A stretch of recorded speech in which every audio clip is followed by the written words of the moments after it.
Greetings. In this video, I want to talk about discourses and the way they shape and form the way in which we write.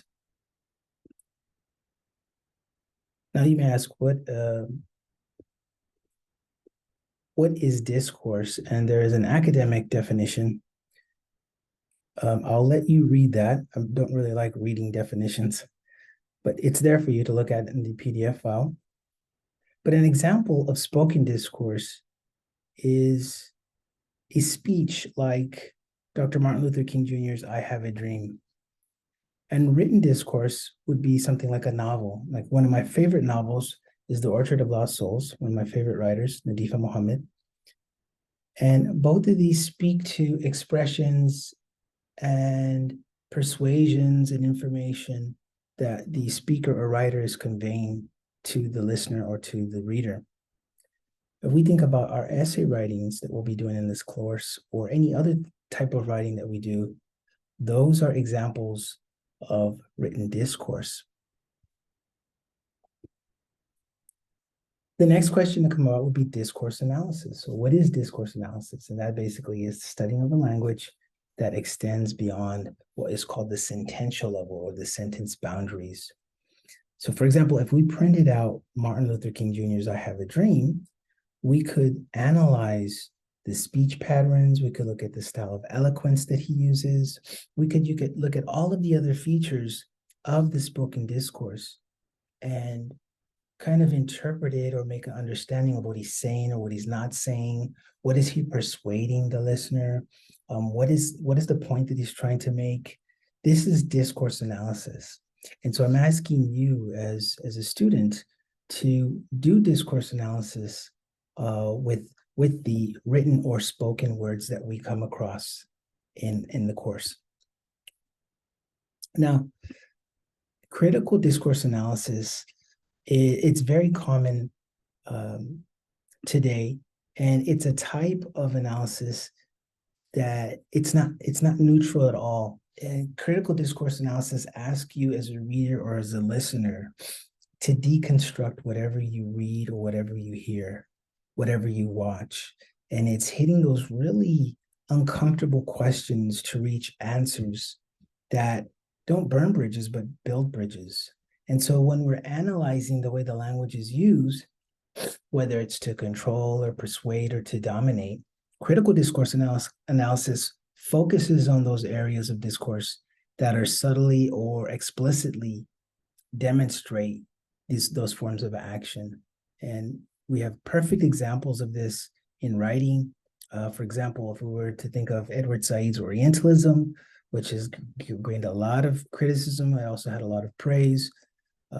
It talks about one type of ideology, whereas other books like Occidentalism, these are books that talk about a very different way of looking at others through ideology as well.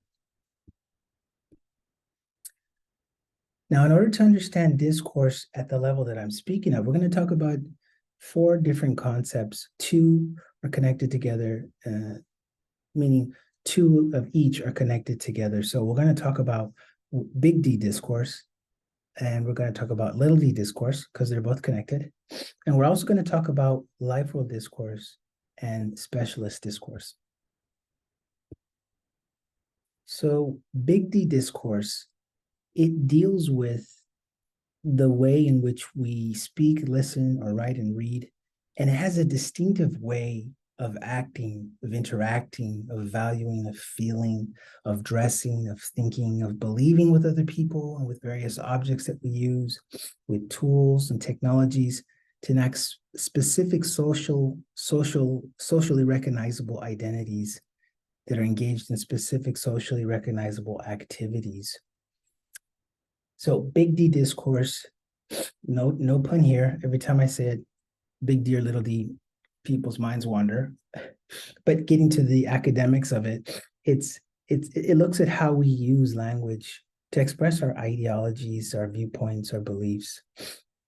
And if we think about our essays that we'll be writing through the semester, they express arguing a position, and you're trying to persuade and inform readers with your argument or with what you're trying to get as a point that you want them to understand. That's big D discourse, and it's connected to ideology. Anything that deals with ideology, the overall main idea extent of the writing, that's dealing with big D discourse.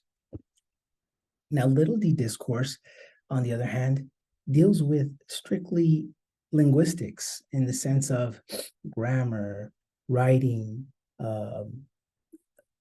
It looks at the way in which you've written the discourse. We look at syntax, we look at mechanics like punctuation, quotation marks, etc. All of those things that you do in your writing, especially when you do a rough draft, they're far from perfect. Those need to be revised so that the big D discourse is better understood over the little d discourse. So think of little d discourse here. It's connected to the language that you use, whether it's in your email or whether it's in a memo or an essay or a discussion board post.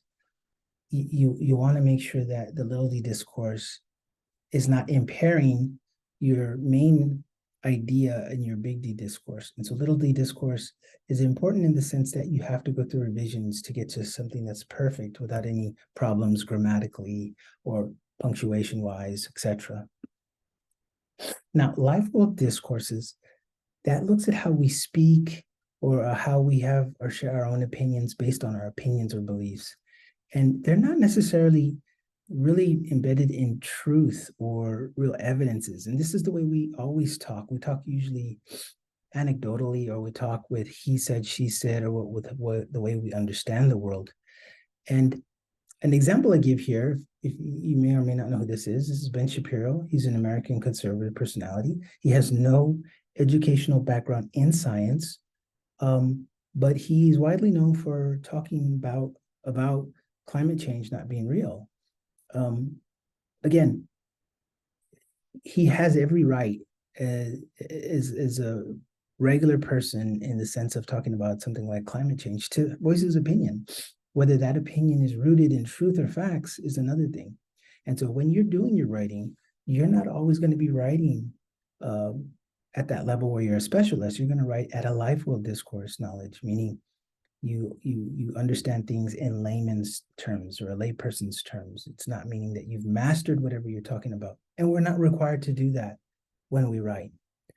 But connected to life world discourses, specialist discourses, and now that deals with specification, that deals with research, that deals with writing based on knowing the evidences. And it looks at, for example, the use of academic knowledge, research, data, statistics, probabilities. And so a great example would be this individual here that I have image. This is Carl Sagan. He was a well-known American scientist, and he spoke out many times about climate change and its realities based on expertise and based on data. And so when you look at the whole climate change issue, if we were to see something like, who are you going to listen to more, Ben Shapiro, or are you going to listen to Carl Sagan when it comes to climate change? Well, I think the most educated answer there would be, well, we'll go with the facts and see, okay, what is Ben talking about? Is he basing it off of facts from others, or is he just speaking from a life world discourse? And we'll usually find most of the time that someone like Sagan is speaking based on a specialist discourse. And so in your writings, you may find that you're using a life world discourse, but you're using research and data from other sources to back up your argument with specialist discourses. And so that's what you're doing as a writer when we engage in some of our essays that require sources. So think about that and understanding these differences. So some critical thinking questions to thinking about the area of discourses. One is, why is it important to understand the concept of discourses? 2, why is it important to know about the different types of discourses? 3, what have your experiences been with big D discourses versus little d discourses? 4th, what have your experiences been with life world discourses versus the specialist discourses?